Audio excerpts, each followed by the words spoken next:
Hi, my name is Cheryl Vargas, and I'm going to talk to you today about finding keywords for your business using Google Keyword Planner.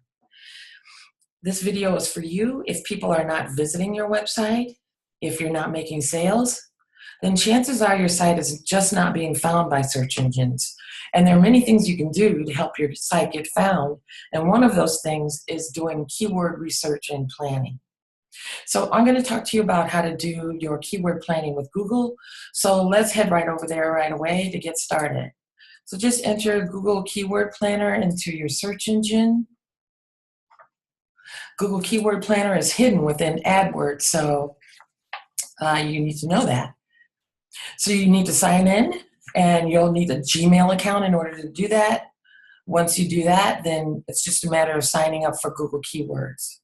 You'll be presented with this dashboard. Ignore the red bar here. It just says that I haven't started any ads, and I don't intend to at this point. This is just for use of Google's Keyword Planner, which is located here underneath Tools.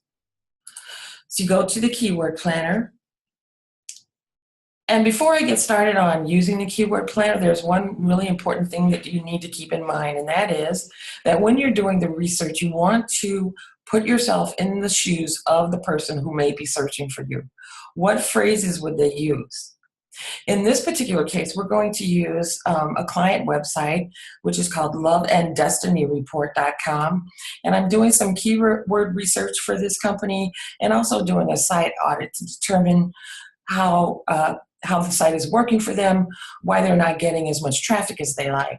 So I start here with the Keyword Planner because I can use a phrase, a website, or a category. So we're going to start with their actual web URL, which is loveanddestinyreport.com. Now here you can change the location. If you're an actual brick and mortar store, in this case this is a online business, you can change the language, you can change the search engine. Negative keywords don't apply in this case, and you show the average monthly searches for the last 12 months is what we'll get. Keywords filters don't apply to us because that applies to Google Adwords. And then keyword options, the only thing we'll use here is to only show ideas closely related to my search terms. We're going to turn that on and save. Also, we could use keywords to include, but then that same feature is right here. So we're just going to go ahead and search for ideas. So the first thing we see is that Destiny Love is one of the relevant keywords that comes up. It gets between 1,000 and 10,000 searches per month, and there's low competition for that keyword. So this is really a good keyword for this particular client. Now I'd like to search for the absolute best one. So I'm going to search for the highest searches by just clicking this column. And so I get the keyword Destiny, which gets between 1 million and 10 million searches per month, and the competition is low. So I will definitely recommend that. Well, first of all, that they use this in their copy when they're writing to their audience, but they have it in their URL, so that's a really good thing. So that should help with their website traffic. But that is not where you stop. You need to make sure that the content is the keyword is within your content and that it appears relevant and interesting and entertaining, not only for the viewer, but that Google ranks it that way as well. So as you can see, there are a lot of other keywords here. Not all of them would necessarily apply to her. Maybe your Destiny would. But if the keywords are low competition, those are good. If they're medium, they're good. If they're high, it will be a struggle for you to rank against those other people that are using the keyword. So another option here is to download all of the ideas that you have searched for within an Excel file, or you can actually save it to Google. In this case, we won't do that. I will just click cancel.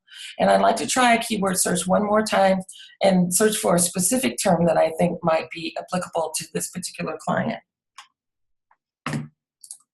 So I'm going to actually type in what I would search for if I was interested, which I'm interested. What is my destiny? So I would select get ideas. And what we see here is that what is my destiny? People search for that between 1,000 times to 10,000 times per month. and the competition is low, so that is a good keyword. Again, my destiny is a good keyword, between 10,000 and 100,000 searches per month, and the competition is low. So these are very good keywords. So we've covered the keyword planner, we've searched by a website URL, we've also searched by a keyword.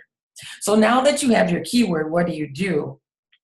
Well, now that you have that, you want to make sure that you store all of your research in one place. As you're building your website, you want to have one repository for everything. I recommend Basecamp or Freecamp. And one final tip before I go, is before you start implementing your keywords in your content on your site, be sure to check your current statistics. You can find your statistics in your dashboard on WordPress or Squarespace or Shopify, and I think they call them analytics. Also, you want to Google the phrase that is your number one keyword phrase and see what comes up. And if you're not in the first page of the Google rankings there, maybe that's your goal, is to at least get on the first page and then eventually maybe get up to the top 5. So that's it. I hope you found this video helpful. And if you have any questions, please like and comment. Thank you for listening.